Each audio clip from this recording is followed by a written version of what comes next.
Hello बच्चों, कैसे हैं आप लोग। उम्मीद करते हैं कि आप लोग अच्छे होंगे। तो इन दिनों बच्चों हम लोग पढ़ रहे हैं विलेन चैप्टर के बारे में बात कर रहे हैं। किसके पाठ कर रहे हैं? विलेन चैप्टर पर बात कर रहे हैं बच्चों। हम लोग सांद्रता को व्यक्त करना सीख रहे थे। किसके बारे में? सांद्रता को व्यक्त करना। क्या करना? व्यक्त करना। बात को समझ पा रहे हैं ना? सांद्रता को व्यक्त करना हम लोग क्या कर रहे थे? सीख रहे थे। जिसमें हम लोगों ने बच्चों क्या किया? कहने का सेंस क्या है? पार्ट्स पर मिलियन। क्या है? पार्ट्स पीएम है ना। पीपीएम क्या होगा बच्चों आपके पास में? तो कहेंगे क्या? यह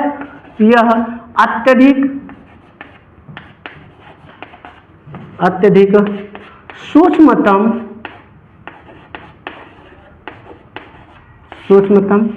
मात्रा को व्यक्त करने के लिए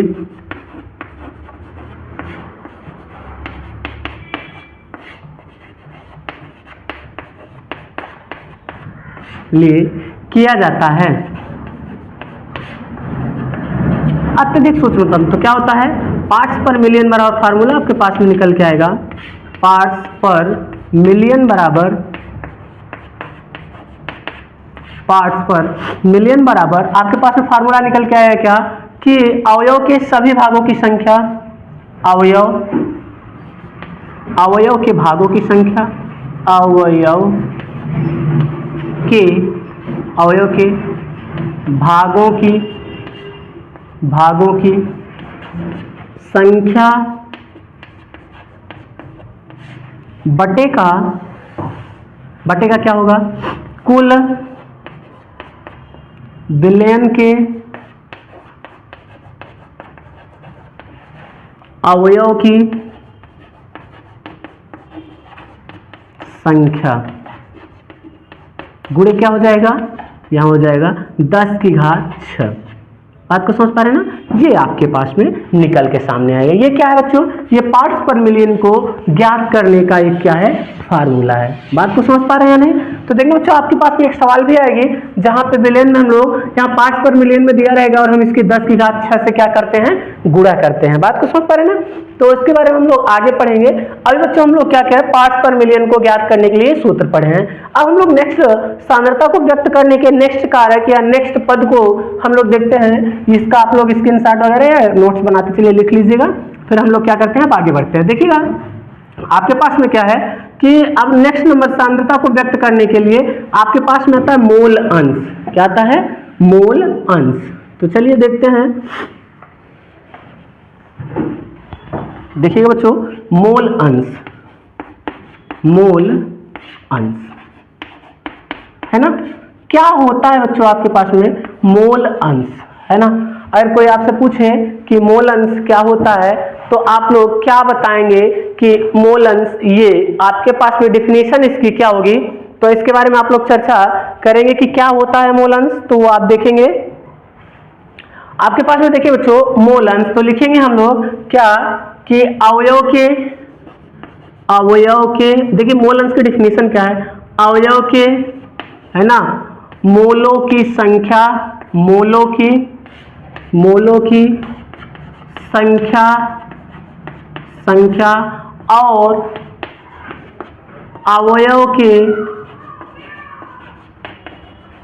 अवयव के कुल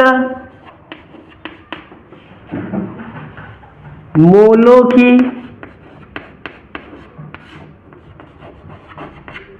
संख्या के अनुपात को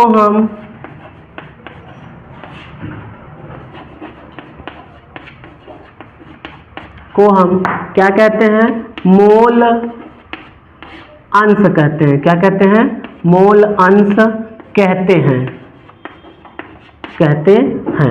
बच्चों क्या कह रहा है कि अवयव के मोलों की संख्या और अवयव के कुल मोलों की संख्या या विलयन के कुल मोलों की संख्या हम कह सकते हैं ना। यहाँ अवयव या क्या लिख सकते हैं? विलयन है ना। विलयन बात तो सब विलयन में क्या हो जाएगा? विलय और विलय दोनों हो जाएगा। तो हम बोल सकते हैं अवयव के मोलों की संख्या और विलयन के कुल मोलों की संख्या के अनुपात को हम मोल अंश कहते हैं। अर्थात अच्छा देखना बच्चों, नीचे से लिखना मोल अंश को हम क्या? मोल अंश को हम x से प्रदर्शित करते हैं। किससे प्रदर्शित करते हैं बच्चों? प्रदर्शित, ऐसा प्रदर्शित गलत लिखा ना, प्रदर्शित करते हैं। क्या करते हैं? प्रदर्शित करते हैं। ये आपके पास में है ना। तो चलिए बच्चों, जैसे आपके पास में दे दे, क्या कह रहा है कि अवयव के मोलों की संख्या और विलयन में उपस्थित अवयव के कुल मोलों की संख्या के अनुपात को हम क्या कहते हैं? मोल अंश कहते हैं। जैसे बच्चों आपके पास में दो अवयव हो, अवयव ए हो, क्या हो? अवयव ए हो और अवयव बी हो आपके पास में। ये दो अवयव हैं, कौन कौन सा है? ए और बी है। तो इसके मोलों की मोल अंश ज्ञात करने के लिए हम कौन सा फार्मूला एक बनेगा? देखते हैं बच्चों, इसको मिटाते हैं। तो मोल अंश ज्ञात करने के लिए हम लोग क्या निकालेंगे? सूत्र निकालेंगे इसका। तो देखना बच्चों, आपके पास में डेफिनेशन क्या है, ये तो क्लियर हो ही गई होगी, है ना, कि अवयव के मोलों की संख्या बटे विलयन में उपस्थित कुल अवयव के मोलों की संख्या के अनुपात को हम क्या कहते हैं? मोल अंश कहते हैं। बच्चों देखना, मोल अंश क्या हो जाएगा? यहां लिखेंगे मोल अंश। तो क्या हो जाएगा यहां? माना विलयन में ए एवं बी अवयव उपस्थित हो तो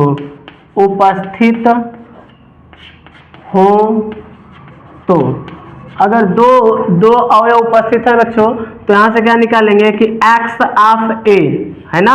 मतलब ये क्या बता रहा है? मोल अंश किसका? अवयव a का मोल अंश बराबर हो जाएगा आपके पास में यान ऑफ a, है ना, अपान क्या हो जाएगा? यहां हो जाएगा बच्चों यान ऑफ a और प्लस यान ऑफ b। दोनों विलयन है ना, ये कंडीशन बन गई है। मतलब क्या है? अगर इसको हिंदी में लिखेंगे तो क्या लिखेंगे a का मोल अंश बराबर क्या हो जाएगा? क्या? a के मोल बटे a के मोल,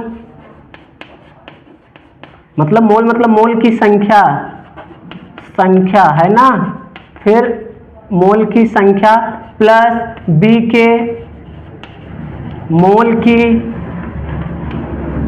संख्या। ये आपके पास में बात को समझ पा रहे ना? इतनी चीजें आई। तो अगर यहीं से आप निकालेंगे x ऑफ b, क्या निकालेंगे? x ऑफ b जब निकालेंगे बच्चों तो क्या हो जाएगा? यहां से जो हो जाएगा nb अपान, यहां हो जाएगा na और प्लस nb। बात को समझ पा रहे ना?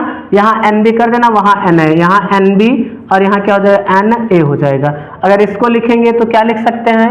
इसको लिख सकते हैं बच्चों आपके पास में b के मोल अंश, क्या? मोल अंश, है ना। अगर b का मोल अंश निकालेंगे बराबर क्या हो जाएगा? b के मोल क्या हो जाएंगे? b के मोल की संख्या फिर पूरे का बटा b के मोल की संख्या प्लस a के मोल की संख्या, a की मोल की संख्या। ये बात को समझ पा रहे हैं या नहीं बच्चों आप लोग? इतनी बात को आप लोग समझ पा रहे हैं उम्मीद करते हैं। अगर हम लोग इसको समीकरण 1 बना दें और इसको समीकरण 2 बना दें, तो बच्चों हम लोग थोड़ा सा देखते हैं कि दोनों अवयव के मोलों की संख्या या मोल अंश बराबर सूत्र हमारे पास में क्या। अभी तो ये एक के लिए ना, मान लेते हैं अगर ये विलेय है, ये वाला विलेय है ना, और ये वाला क्या है? बी है जो आपका वो विलायक। विलयन में दो ही घटक होते हैं ना बच्चों, विलायक है। तो विलेय और विलायक का हम लोग क्या निकाल लिए हैं? ये क्या है? विलेय का मोल अंश है ना। क्या है? विलेय का। ये किसका है? विलेय का मोल अंश है, मोल अंश है ना। और ये किसका है? विलायक का मोल अंश है। किसका है? विलायक का मोल अंश। बात को समझ पा रहे हैं ना? मोल अंश। अब चलिए बच्चों हम लोग चर्चा करते हैं किस पर? हम लोग देखते हैं इसका दोनों का मतलब विलेय और मतलब विलयन का मोल अंश बराबर सूत्र हमारे पास में क्या निकल के सामने आता है। तो चलिएगा इसको मिटाते हैं, फिर चर्चा करते हैं हम लोग क्या विलयन का मोल अंश वाला फार्मूला क्या निकल के आएगा। ठीक है, चलिए। तो चलिए बच्चों इसको साफ करते हैं, फिर हम लोग आगे चर्चा करते हैं। ये समीकरण आप याद रखिएगा, ठीक है ना। हम उम्मीद करते हैं कि आप लोग लिख लिए हैं। फिर आगे बढ़ते हैं हम लोग। देखिएगा क्या है आपके पास में, बोल रहा है कि अवयव का मोल अंश यानी विलयन का मोल अंश वाला फार्मूला हमारे पास में क्या निकल के आएगा, उस पर हम लोग चर्चा करते हैं। बहुत ही आसान है बच्चों, सिद्ध करना या मोल अंश की वैल्यू निकालना क्या होता है, हम लोग सारी टॉपिक्स पर बात करते हुए चल रहे हैं, ठीक है ना। तो देखिएगा बच्चों यहाँ से क्या हो जाएगा, ये निकालेंगे कि आप जानते हैं, जैसे आप जानते हैं, देखिए बच्चों जैसे मान लेते हैं यहाँ से यहाँ तक चले आप, है ना, ये और ये है और यहाँ से क्या है, ये मान लेते हैं ए है, ये बी है ना, और यहाँ क्या है आपके पास में सी है। तो अगर हमको ए बी निकालना है बच्चों, ये निकालना है, ए बी की दूरी निकालनी है, तो क्या करेंगे, ए सी और प्लस क्या निकालेंगे, बी सी। ये बात को समझ पा रहे ना, ये कैलकुलेट करते हैं हम लोग। तो उसी प्रकार से आप लोग देखिएगा, यहाँ से आपको एक चीज जानते हैं कि पूरे यक्ष का मतलब विलयन का मोल अंश अगर आपको निकालना है तो क्या करेंगे, तो क्या लिखेंगे, विलयन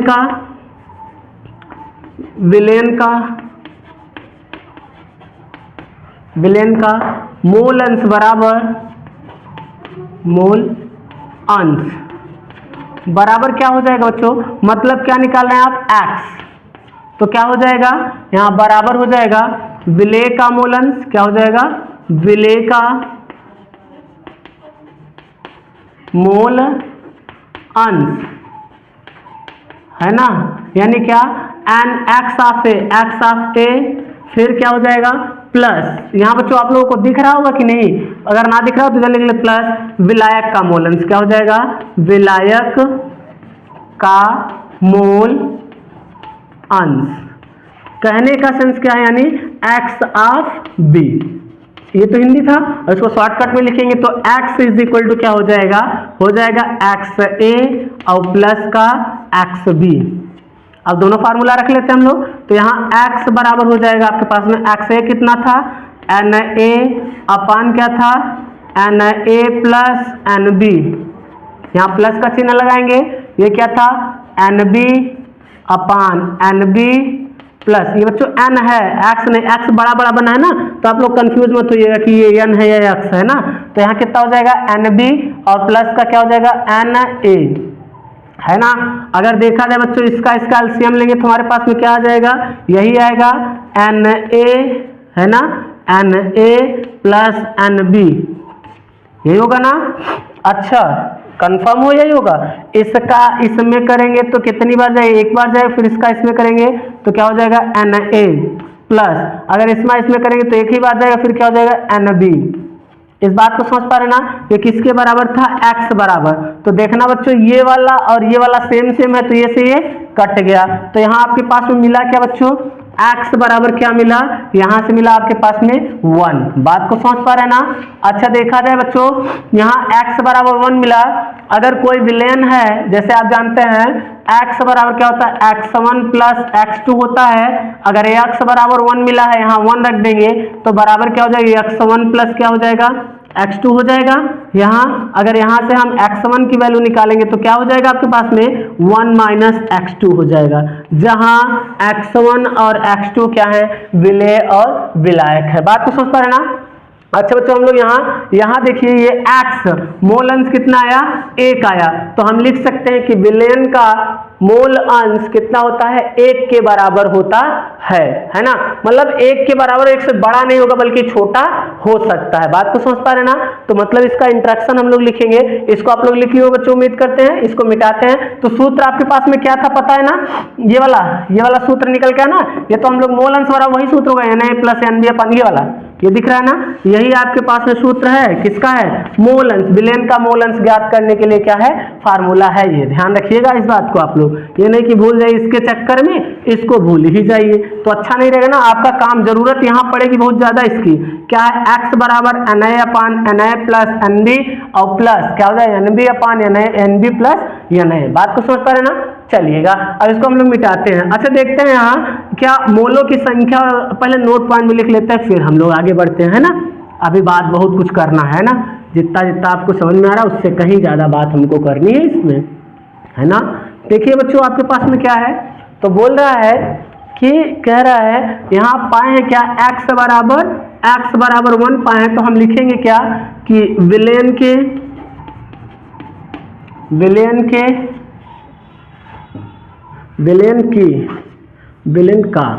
का मोल अंश 1 के बराबर या उससे कम होता है। क्या होता है, 1 के बराबर या उससे कम होता है। बात को समझ पा रहे ना, होता वहां लिखे, यहाँ है लिखना बाकी है। अच्छा चलिए देखिए बच्चों, आप लोग अभी लिख रहे थे क्या कि ये लिखे मोलों की संख्या बराबर, क्या पाएंगे आप, मोलों की संख्या बराबर, मोलों की संख्या, वहां बोल रहा था ना कि अवयव में उपस्थित मोलों की संख्या बटे अवयव के कुल मोलों की संख्या, ऐसा टाइप का। तो मोलों की संख्या और आपके पास में सूत्र होता है भार बटा अणुभार। बात को समझ पा रहे ना बच्चों, इसका हम लोग क्या न्यूमेरिकल्स वगैरह डालेंगे, आप घबराइएगा मत, बिल्कुल एकदम धीरे धीरे चल रहे हैं हम लोग, है ना। तो क्या है, मोलों की संख्या और आपके पास में क्या होगा, भार बटा अणुभार होता है, ठीक है ना। ये अणुभार क्या होगा, अणुभार। ये बात को समझ पा रहे ना, ये किसकी सांद्रता को व्यक्त करने के लिए था बच्चों, तो ये आपके पास में क्या है, मतलब मोल अंश, सांद्रता व्यक्त करने का या सांद्रता को ज्ञात करने के लिए आपके पास में कौन सा सूत्र था, मोल अंश। तो अर्थात मोल अंश बराबर आपके पास में क्या हो जाएगा, मोल अंश बराबर हो जाएगा, क्या हो जाएगा, यहाँ से आपके पास में क्या, यही हो जाएगा ना, NA अपान NA प्लस NB, और यहाँ प्लस लगाएंगे, लिखेंगे NB अपान NB प्लस NA। ये आपके पास में मोल अंश ज्ञात करने के मतलब क्या है, यहाँ यह है x के लिए। बात को समझ पा रहे ना, मोल अंश ज्ञात करने के लिए क्या था, ये सूत्र है, इस बात का ध्यान रखिएगा। और NA का निकालना है तो इसका मोल अंश है ना, तो A का भार बटे A का अणुभार, जैसे यहाँ NA निकालना है, NA बराबर क्या हो जाएगा, A का भार बटा A का अणुभार। बात को समझ पा रहे हैं ना, विलेय का भार बटे विलेय का अणुभार। जैसे A है मतलब A विलेय है तो विलेय का भार बटे विलेय का अणुभार, अगर B है मतलब विलायक है तो विलायक का भार बटे विलायक का अणुभार। बात को समझ पा रहे हैं ना, तो ये था बच्चों आपके पास में मोल अंश ज्ञात करने का तरीका। अब लोग चर्चा करते हैं किस पे, आपके पास में मोललता या मोलरता पे। बात को समझ पा रहे हैं ना, चलिएगा इसको मिटाते हैं फिर हम लोग आगे चर्चा करते हैं, ठीक है ना। चलिए हम लोग मिटाते हैं, फिर हम लोग हेडिंग बनाते हैं मोलरता। क्या हेडिंग बनाते हैं, मोलरता। बात को समझ पा रहे हैं ना, चलिएगा देखते हैं मोलरता क्या होती है। ये भी आपके पास में सांद्रता को व्यक्त करने वाला कारक ही है बच्चों, ध्यान रखिएगा आप लोग, इसको कहीं भूल मत जाइएगा, ठीक है ना। आपके पास में बोर्ड एग्जाम के फेमस क्वेश्चन है, मोल अंश, मोलरता, मोललता, इन सब पे सवाल जरूर पूछता है, ठीक है ना। चलिएगा देखते हैं बच्चों हम लोग क्या, मोलरता, क्या मोलरता। बात को समझ पाए ना, मोलरता। बच्चों देखना आपके पास में क्या मोलरता क्या होता है, तो लिखेंगे हम एक, है ना, 1 लीटर विलयन में, 1 लीटर विलयन में घुले हुए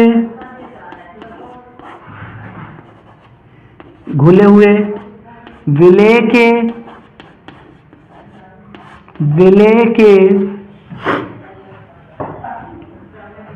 1 लीटर विलयन में घुले हुए विलेय के मोलों की संख्या को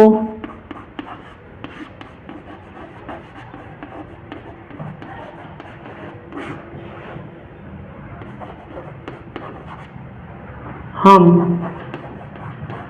उस विलयन की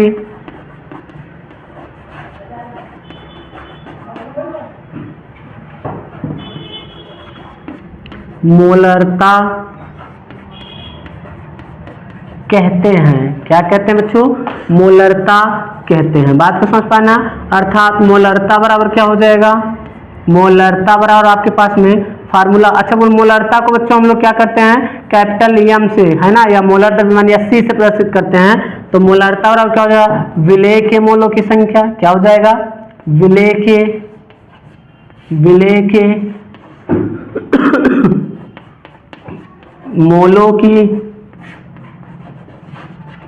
संख्या बटा में विलयन का आयतन, विलयन का आयतन लीटर में, किसमें, लीटर में। क्या होता है बच्चों, तो ये मोलरता ज्ञात करने के लिए फार्मूला होता है क्या, विलेय के मोलों की संख्या बटे विलयन का आयतन लीटर में। बात को समझ पा रहे ना। चलिए बच्चों, इसी को हम कुछ इस प्रकार से भी लिख सकते हैं। किस प्रकार से, तो इसको मिटाते हैं फिर बताते हैं हम किस प्रकार से लिख सकते हैं सूत्र को ना। तो आप लोग उम्मीद करते हैं डिफिनीशन लिख लिए होंगे आप लोग। हम आगे बढ़ते हैं। मोलरता के डिफिनीशन के बाद हम लोग इसके एक सूत्र लिखने के बाद इसको कुछ नए तरीके से कुछ इस प्रकार से लिख सकते हैं। आप जानते हैं बच्चों, मोलरता बराबर क्या होता है, विलेय के मोलों की संख्या बटे विलयन का आयतन लीटर में। और अब ये भी जानते हैं क्या, मोलरता बराबर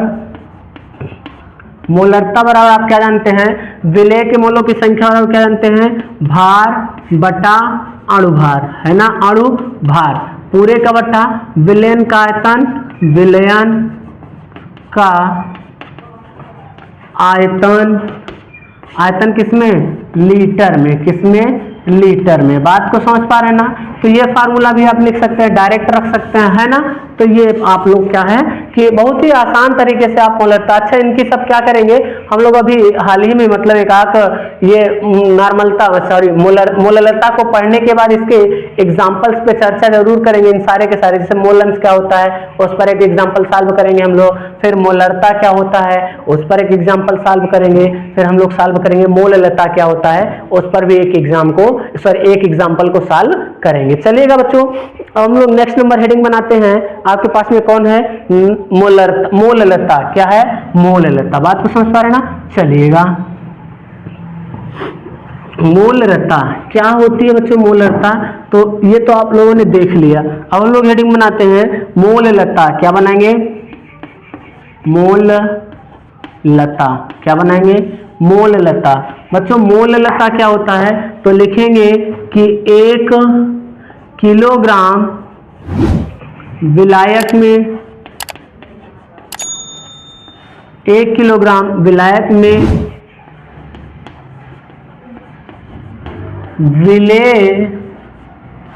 विलेय मोलों की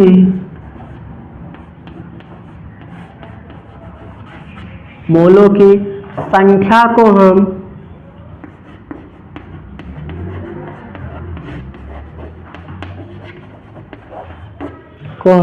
मोललता कहते हैं।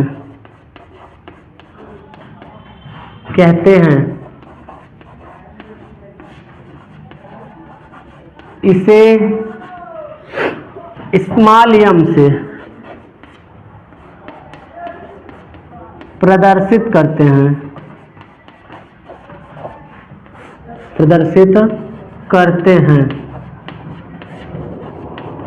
तो बच्चों इसका सूत्र क्या होगा, मोललता बराबर हो जाएगा, मोललता बराबर आपके पास हो जाएगा विलेय के मोलों की संख्या, ऐसे लिखेंगे ना, विलेय के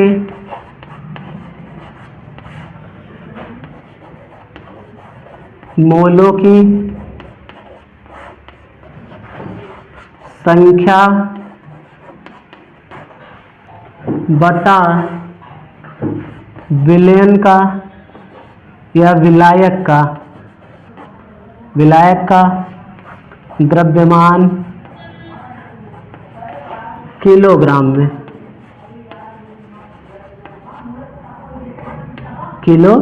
में, इसी चीज को हम कुछ नए तरीके से, मानिए क्या, यहाँ भार बटा अणुभार लगा सकते हैं ना। तो क्या हो जाएगा, इसको यहाँ देखिए आप लोग, क्या हो, मोललता बराबर हो जाएगा, मोललता बराबर हो जाएगा आपके पास में क्या, भार बटा अणुभार ना, फिर पूरे का बटा क्या हो जाएगा, विलायक का द्रव्यमान किलोग्राम में। बात को समझ पा रहे ना? तो ये था बच्चों आपके पास में सांद्रता को व्यक्त करने वाले क्या थे, कारक थे। बात को समझ पा रहे ना? चलिएगा अब हम लोग क्या करते हैं, नेक्स्ट नंबर हेडिंग पर बात करते हैं। ठीक है, विलेयता क्या देखेंगे, विलेयता। नेक्स्ट नंबर आपके पास में क्या है हेडिंग, विलेयता। बात को समझ पा रहे ना? चलिए बच्चों हम लोग विलेयता के बारे में पढ़ते हैं। तो देखना बच्चों विलेयता जो होगी, जैसे ठोस की द्रव में विलेयता, ठोस की द्रव में विलेयता है ना। फिर क्या होगा, द्रव की गैस में विलेयता,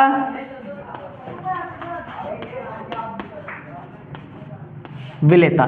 बात को समझ पा रहे ना? जैसे बच्चों देखिए ठोस की द्रव में विलेयता, आपके पास में क्या है, ठोस है उसकी द्रव में विलेयता। तो बच्चों ध्यान देना, जैसे आपके पास में चीनी है, क्या है, चीनी है, चीनी है, तो क्या होगी, अगर जल में डालेंगे तो क्या हो जाएगी, घुल जाएगी। क्या हो जाएगी, घुल जाएगी। बात को समझ पा रहे हैं नहीं? बड़ी आसानी से घुल जाती है ना। लेकिन बच्चों यही एंथ्रासीन होता है और उसको नेप्थलीन में डालते हैं तो वो क्या होती है, आसानी से नहीं घुलती है। इसलिए ठोसों की द्रव में विलेयता के लिए हम जानते हैं एक स्टेटमेंट आता है, क्या लिखेंगे यहाँ, हैशटैग करके लिखेंगे कि समान परमाणु अथवा अवयव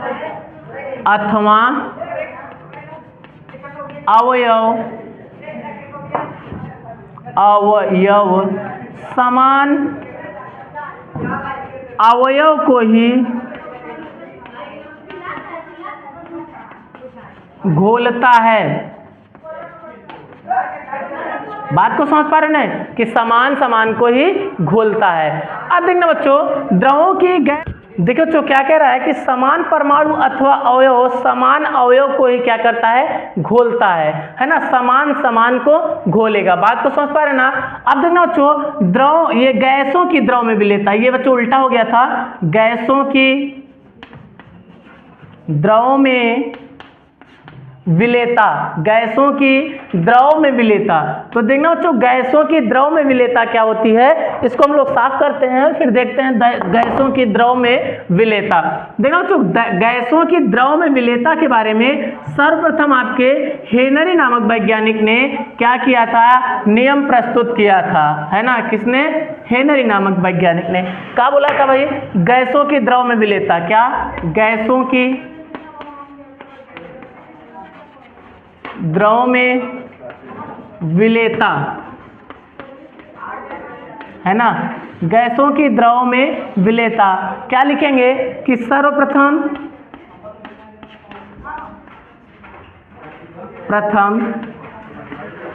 हेनरी नामक वैज्ञानिक ने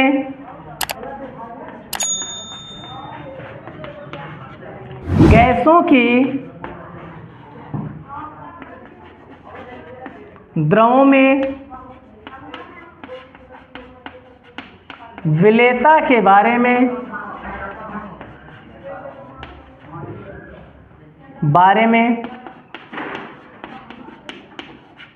बताया,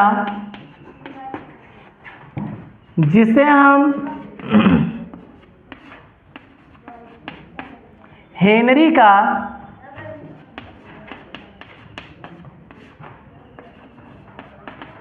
नियम कहते हैं।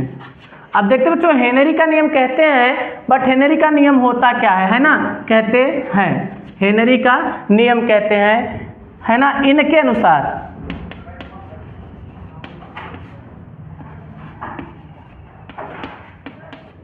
क्या होता है बच्चों, इनके अनुसार तो लिखेंगे किसी गैस की द्रव में विलेयता, है ना, किसी गैस की द्रव में विलेयता विलयन पर पड़ने वाले, विलयन के सतह पर पड़ने वाले गैस के आंशिक दाब के समानुपाती होता है। हम कह सकते हैं स्थिर ताप पर, स्थिर ताप एवं दाब पर, ताप एवं दाब पर, स्थिर ताप पर करिएगा, दाब तो अपने आप ही निकले। स्थिर ताप पर किसी किसी गैस की द्रव में विलेयता विलयन की सतह पर पड़ने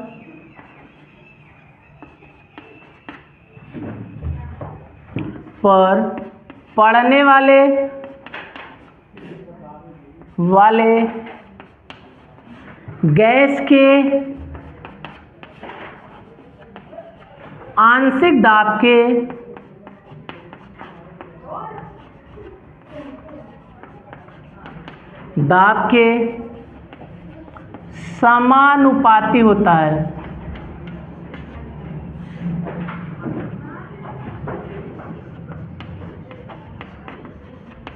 क्या होता है बच्चों?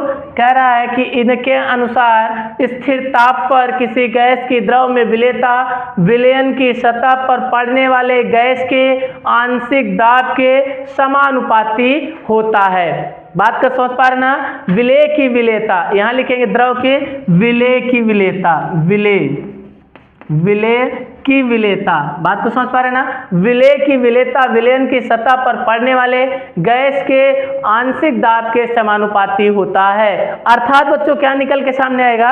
देखिएगा, इसको आप लोग लिख लीजिएगा, फिर मिटाते हैं, फिर इसके सूत्र के बारे में देखते हैं। तो कह रहा है कि आपके पास में जो दाब होगा वो क्या विलेय के विलेयता के आंशिक दाब के समानुपाती होगा, यही बोल रहा है ना बच्चों? तो देखते हैं हम लोग, अर्थात लिखेंगे, अर्थात आपके पास में क्या हो जाएगा? P प्रोपोर्शनल क्या हो जाएगा? समानुपाती बोला है X, है ना? जब बच्चों यहाँ से प्रोपोर्शनल हटेगा तो एक कांस्टेंट आएगा KH, क्या आएगा? KH इंटू क्या हो जाएगा? X। बात को समझ पा रहे ना? जहाँ पर P क्या है? दाब है। P क्या है बच्चों? दाब है। बात को समझ पा रहे ना? P आपके पास में जब दाब है तो जाहिर सी बात है KH क्या होगा? हेनरी स्थिरांक। किसने दिया था नियम? हेनरी ने। तो उसको मानेंगे जहां KH बराबर क्या हो जाएगा? हेनरी स्थिरांक। क्या होगा? हेनरी स्थिरांक। क्या हो जाएगा? स्थिरांक हो जाएगा ना? और ये क्या हो जाएगा? X क्या हो जाएगा? X को हम कह सकते हैं विलेय का मोल अंश। क्या कह सकते हैं? विलेय या विलायक का मोल अंश। क्या कह सकते हैं बच्चों? मोल अंश। बात को समझ पा रहे ना? ये आपके पास में निकल के सामने आएगा। अच्छा बच्चों, इसी को किसका नियम कहते हैं? हेनरी का नियम। समझ पा रहे ना? हेनरी का नियम पूछेगा तो यही सारी चीजें आपको क्या करनी पड़ेंगी? लिखनी पड़ेंगी। इस बात को उम्मीद करते हैं आप लोग समझ पाए होंगे। अब हम लोग पढ़ेंगे इसके बाद हेनरी के नियम के अनुप्रयोग। क्या पढ़ेंगे बच्चों? हेनरी के नियम के अनुप्रयोग। तो चलिएगा हम लोग हेनरी के नियम के अनुप्रयोग के बारे में चर्चा करते हैं कि हेनरी के नियम का अनुप्रयोग क्या होता है। ठीक है ना? चलिए इसको मिटाते हैं, फिर हेडिंग बनाते हैं। ठीक है, चलिए बच्चों इसको मिटाते हैं, फिर हम लोग चर्चा करते हैं। देखना बच्चों, हेनरी के नियम को हम कुछ इस प्रकार भी लिख सकते हैं। क्या लिख सकते हैं? देखना कि किसी विलयन में उपस्थित किसी विलयन में वाष्प अवस्था का आंशिक दाब P, क्या किसी विलयन में वाष्प अवस्था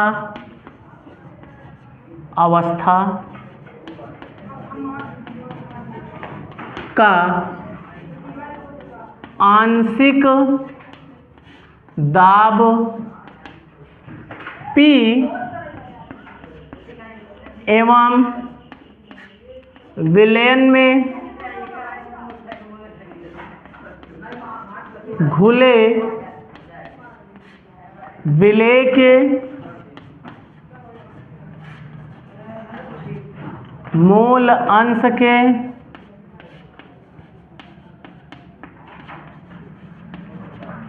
समानुपाती होता है।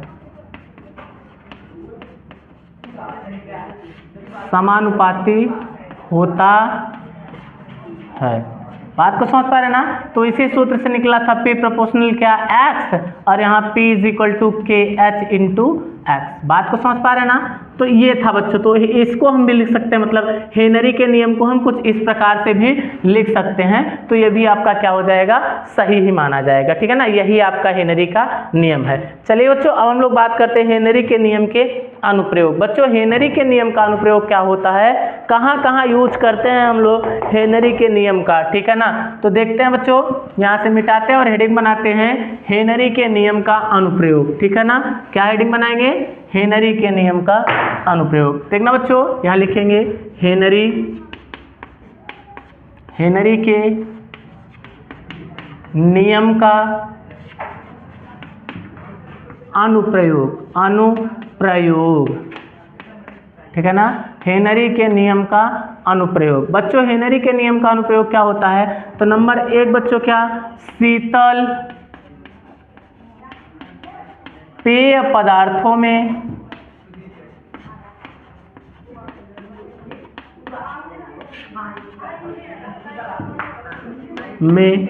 या सोडा वाटर। अच्छा बच्चों, ये बोला है शीतल पेय पदार्थों में, मतलब क्या, जो ठंडे पीने योग्य पदार्थ होते हैं, ठीक है ना, उनमें हम लोग क्या करते हैं कि कार्बन डाइऑक्साइड को उच्च दाब पर क्या कर देते हैं, बंद कर देते हैं, जिसके कारण से उनकी विलेयता क्या होती है, बनी रहती है। जैसे बच्चों, आप लोग क्या, गर्मी का मौसम आ ही रहा है, तो आप लोग स्प्राइट वगैरह पीते होंगे, है ना, कोल्ड ड्रिंक जितनी भी होती हैं सारी की सारी उसको पीते होंगे आप लोग। तो देखते होंगे कि वो ऐसे उसको हिलाने वगैरह की जरूरत नहीं पड़ती है। कहने का सेंस क्या है कि चलो भाई चीनी को मिक्स कर देते हैं, उसमें जो प्रोडक्ट डाले उनको मिक्स कर देते हैं ऐसे करके, है ना। ऐसा कुछ नहीं, बल्कि क्या होता है कि आपके पास में खोले और तुरंत ही क्या कर दिया आपने, डाला और पी गया। तो इसका मतलब ये हुआ, जैसे आप नॉर्मल ये शरबत बनाते हैं बच्चों, तो उसको क्या होता है, काफी दिनों तक रख दीजिए तो चीनी क्या हो जाती है, नीचे बैठ जाती है। बात को समझ पा रहे ना। और जल क्या होता है ऊपर, और पिएंगे तो आपको पानी जैसा महसूस होगा, क्योंकि चीनी उसमें क्या हुई है, घुली हुई नहीं है ना। लेकिन जब बच्चों क्या करते हैं हम लोग, लेकिन ऐसा कोल्ड ड्रिंक वगैरह में नहीं होता है, वो चाहे जब चाहे जहां उठाओ पी जाओ, तुरंत गटक जाओ। तो इसके लिए हम लोग क्या करते हैं, हेनरी के नियम का प्रयोग करते हैं, क्योंकि उसके जो विलेय पदार्थ है वो पूर्ण रूप से विलेय ही रहे, वो क्या हो कि अंदर तली पे ना बैठने पाए। इसके लिए हम लोग क्या करते हैं, लिखते हैं क्या, शीतल पेय पदार्थों में या सोडा वाटर में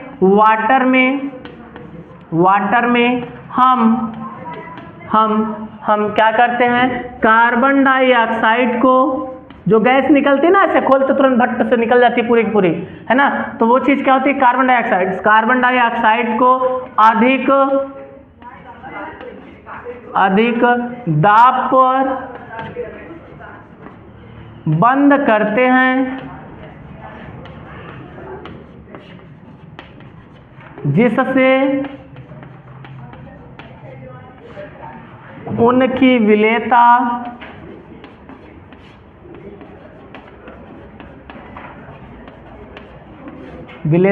बनी रहती है,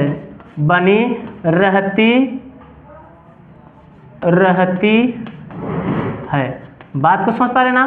क्या हो जाएगा, उनकी विलेयता क्या रहेगी, हमेशा बनी रहती है। तो देखना बच्चों, फिर हम लोग क्या करते हैं, आपके पास में दूसरा यूज करेंगे, तो लिख सकते हैं बच्चों क्या कि आपके पास में जब गहरे समुद्र में बच्चों जब गोताखोर जाता है, तो क्या होता है, वहां अधिक दाब लग जाता है। तो क्या होता है, जो गैस लिया रहता है बेचारा, है ना, तो उसका दाब क्या होता है, अधिक हो जाता है। तो विलेयता क्या हो जाती है, कब अधिक हो जाती है। जैसे ही हम बाहर आते हैं तो हमारे पास में दाब कम हो जाता है, तो विलेयता क्या हो जाती है, कम हो जाती है।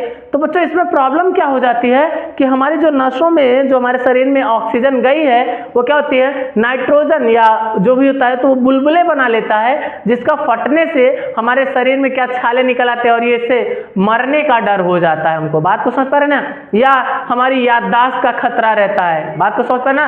अच्छा, जो बुलबुले निकलते हैं ना, उसे हम बेट्स बोलते हैं। क्या बोलते हैं, बेट्स बोलते हैं। तो क्या लिखेंगे, गहरे समुद्र में जब गोताखोर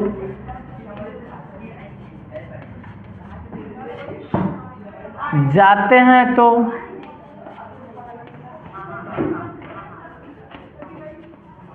उन्हें अधिक दाब का सामना करना पड़ता है।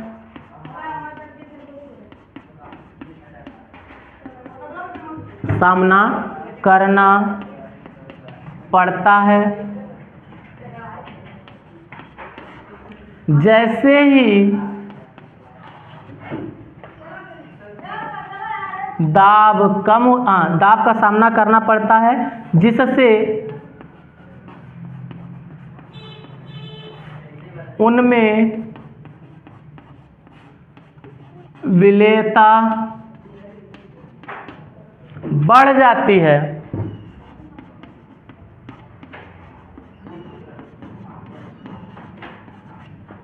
जैसे ही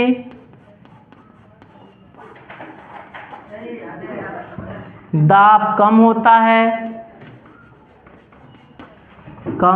होता है, विलेयता घट जाती है।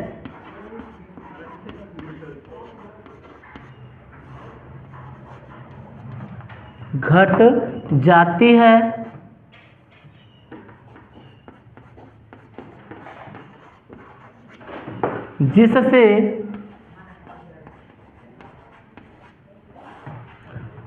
गोताखोरों के शरीर पर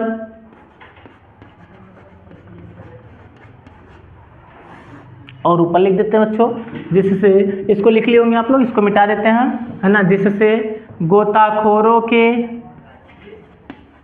शरीर पर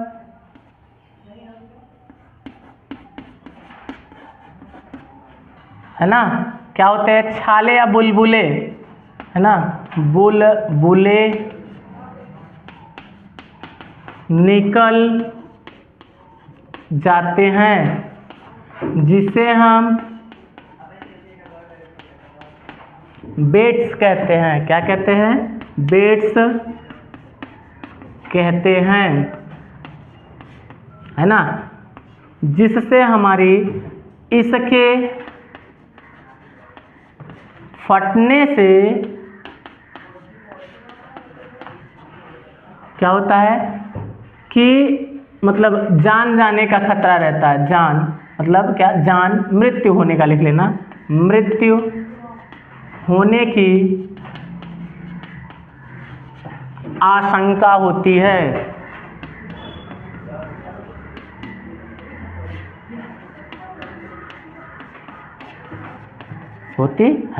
बात को समझ पा रहे ना? क्या होती है? मृत्यु होने की आशंका हो जाती है। किसके? तो बच्चों ध्यान देना, जो वही बेट्स होता है ना। और क्या होता है? और याददाश्त, है ना, याददाश्त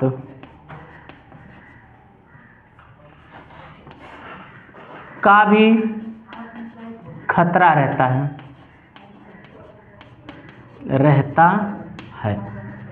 ना। याददाश्त खोने का, है ना, याददाश्त खोने का मतलब भूलने की बीमारी हो जाती है इसी कारण से, ठीक है ना। तो इसे हम क्या कहते हैं? यही सब हेनरी के क्या है आपके पास में? अनुप्रयोग हैं। बात को समझ पा रहे ना? चलिएगा अब हम नेक्स्ट टॉपिक पे बात करते हैं और इसको मिटाते हैं। तो अब हम लोग देखते हैं द्रवी विलयनों का वाष्प दाब देखते हैं ना। नेक्स्ट नंबर हेडिंग आपके पास में क्या है? द्रवी विलयनों का वाष्प दाब। क्या देखेंगे बच्चों? द्रवी विलयनों का वाष्प दाब। चर्चा करते हैं हम लोग क्या होता है द्रवी विलयन का वाष्प दाब। देखते हैं आगे हम लोग थोड़ा सा क्या आपके पास में है द्रवी विलयन का वाष्प दाब। क्या हेडिंग बनाएंगे? द्रवी विलयन का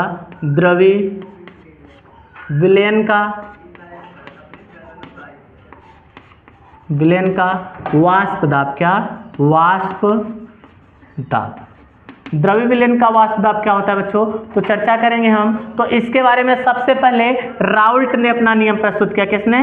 राउल्ट ने। क्या बोला भाई राउल्ट ने? उन्होंने बोला क्या कि किसी, देखिए सर्वप्रथम किसी द्रवी विलयन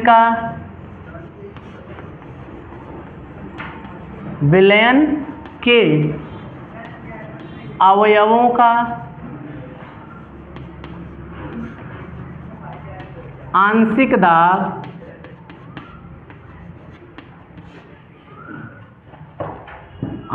दाब है ना, मोल अंश के है। क्या होता? आंशिक दाब मोल अंश के समानुपाती होता है। समानुपाती होता है। जैसे बच्चों आपके पास में क्या है, कई अवयव बोला है ना, विलयन के अवयव। तो जैसे बच्चों मान लेते हैं दाब पहला निकालना है, तो यहाँ क्या हो जाएगा, प्रोपोर्शनल क्या हो जाएगा, x1 हो जाएगा, है ना। अगर यहाँ से प्रोपोर्शनल लगेगा तो P1 इज इक्वल टू क्या हो जाएगा, P0 x1 हो जाएगा, ठीक है ना। फिर अगर ये पहले के लिए हो गया तो ये पहला समीकरण बन जाएगा। फिर दूसरे के लिए बनाएंगे हम लोग तो क्या हो जाएगा, P2 प्रोपोर्शनल क्या हो जाएगा, x2 हो जाएगा। यहाँ से हटाएंगे तो P2 इज इक्वल टू क्या हो जाएगा, P0 क्या हो जाएगा, यहाँ से यहाँ 2 भी कर सकते हैं, ये 1 कर सकते हैं, तो यहाँ क्या हो जाएगा 2 और यहाँ क्या हो जाएगा x2, समीकरण 2, है ना। अगर बच्चों आप लोग जानते हैं यहाँ से तो क्या हो जाएगा P1, है ना, ये P निकालना है, मतलब दाब निकालना है आपको पास में, तो बच्चों जानते हैं P1 प्लस क्या जानते हैं, P2 जानते हैं। अगर यहाँ से निकालेंगे तो P बराबर क्या, P1 की वैल्यू कितना है, P1 नॉट x1 और प्लस P2 नॉट x2। बात को समझ पा रहे हैं ना। अब आप जानते हैं एक चीज बच्चों, क्या जानते हैं, यहाँ से जानते हैं, यहाँ क्या x2 बराबर क्या 1 माइनस x1 होता है, जहाँ x2 है वहीं 1 माइनस x1 रख देते हैं, फिर गुणा करा देते हैं। P इज इक्वल टू क्या हो जाएगा, P1 not x1 plus P2 not है, ये है यहाँ कितना हो जाएगा 1 माइनस x1 हो जाएगा। बच्चों इसका इसमें कर देते हैं तो कितना हो जाएगा, ये हो जाएगा P इज इक्वल टू क्या हो जाएगा आपके पास में, यहाँ हो जाएगा P1 नॉट x1 प्लस इधर जाएगा कितना P2 हो जाएगा नॉट और माइनस P2 x1 हो जाएगा, ये वाला और बच्चों ये वाला अलग रखते हैं तो कितना हो जाएगा, P इज इक्वल टू हो जाएगा आपके पास में, यहाँ से x कॉमन ले लेते हैं जैसे, तो ये कितना हो जाएगा x1 कॉमन ले कितना हो जाएगा P1 माइनस P2, है ना, और यहाँ प्लस का क्या हो जाएगा P2 नॉट, है ना। बात को समझ पाए नहीं, ये बच्चों आपके पास में एक फार्मूला निकल के सामने आया। इस चीज को समझ पा रहे हैं नहीं आप लोग, उम्मीद करते हैं कि आप लोगों को समझ में आ रहा होगा, ठीक है ना। तो ये सब के सब क्या है, राउल्ट के नियम है आपके पास में, ठीक है। अब हम लोग क्या करेंगे, नेक्स्ट टॉपिक पे चर्चा करेंगे, ठीक है ना। चलिए देखते हैं।